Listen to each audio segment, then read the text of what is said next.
Konnichiwa, Samurai James here. This is my RyanSword 9260 customized tachi. Y'all, I am hyped about this one. Normally they don't do tachis in 9260, so I actually requested that. So it's 9260 with a midare hamon as well as customizing the other fittings. So I don't know if having a 9260 blade instead of their standard offerings like the 1060 and the 1095 makes it a fully custom or not. It is still, off the shelf as it were, parts for the Suba, Fuchi, Kashira and such.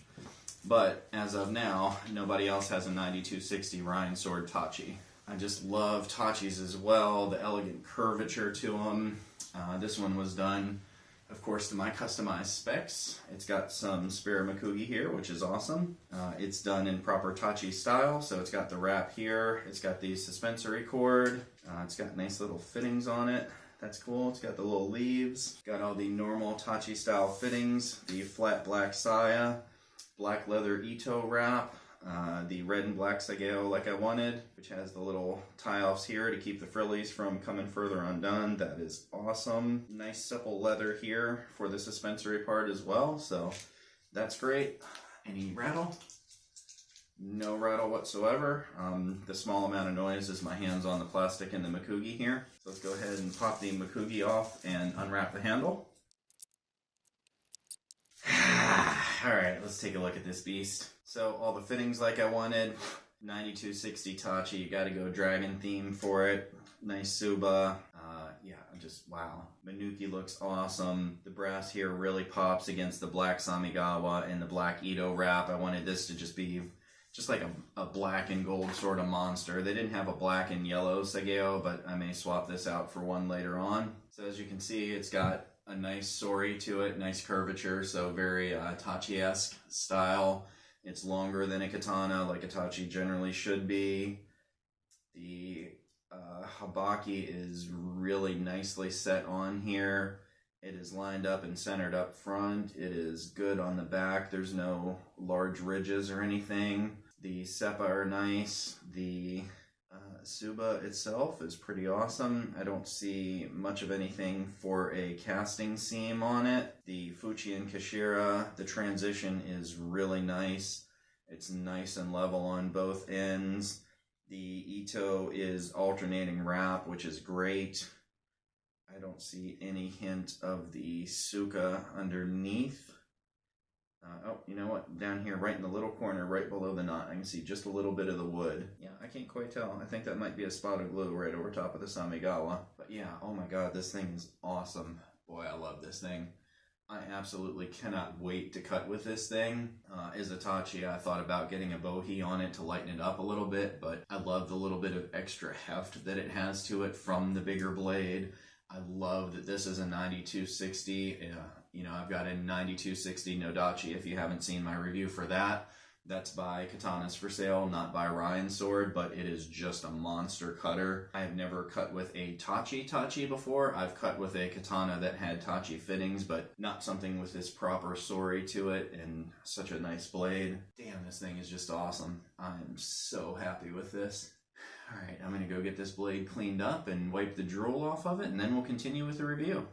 One thing I do want to mention before cutting is that when I was outside taking pictures in the snow, that the cap actually fell off both the bottom and the top of the saya. I think this was just an artifact of it being about 25 degrees outside and the glue didn't hold that well. I've since re-glued it and it held up fine since then, but to be fair, I haven't taken it back out in the snow. And now without further ado, let's get to the cutting. Now, cutting with a tachi does feel different than cutting with a katana, and keep in mind I'm testing the sword here. I'm not demonstrating specific martial techniques or specific kata in any way. I'm going through a few different types of targets. First up was cutting water bottles. They cut extremely well. I was very impressed with how well that it cut the water bottles. Now, granted, they are not the hardest of targets, but this is just to establish a baseline. I got some very good, very clean cuts with it.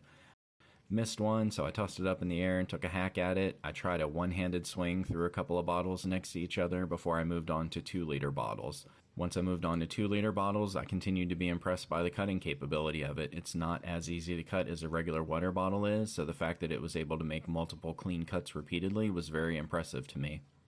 Now I did goof this one up just a little bit. I was trying to get a little bit more of a downward angle and cut through both bottles, but I still cut the top of the one, and I thought that did pretty well with it. Moving on to cutting the pool noodle, it did fairly well. It was able to cut sometimes, but not all the time. I think it needs just a little bit of a keener edge on it, and it would have done a great job. Some of this may well be my fault since I have not cut very much with a tachi, and maybe there's something to the curvature in pool noodles that makes it a little bit more difficult, but this is the one place that I was a little bit disappointed in the performance of it. Now for the classic tatami mat, how did it do for that? Well, it was an absolute laser. It blasted right through here. I was incredibly impressed with how well it cut the tatami, especially since I've not cut tatami with a tachi prior to this actual tachi and cutting. So it was very, very impressive that it did a great job cutting like this. I fully expected as much from it doing well with the 2-liter bottles since they are a thicker plastic, but the way that it handled everything was just beautiful. And since mats are still expensive and hard to come by, I decided I would take a few shots at trying to cut the little pieces of it. And in this case, I'm trying to actually cut down through the piece to separate it in half without cutting into the mat underneath. And it did a very, very good job of that. Now, of course, a little bit of this is personal control on it, but the fact that the sword cut very cleanly through tatami that is just sitting on top of that without any sort of support underneath to hold it in was a very good sign. And for one last test, I thought I would try to go horizontally through a piece of unsupported tatami, and it did so beautifully.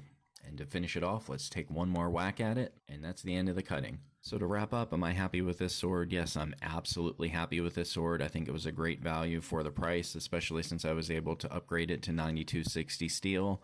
It has performed almost exactly like I wanted it to, with the exception of the pool noodles, which could be fixed with just a little bit of refining on the edge. I'll probably try to get to that at a later point, but after this one, there's some more sword reviews to do, so I'm going to take care of those next. Till next time, this is Samurai James saying thanks for watching and sayonara.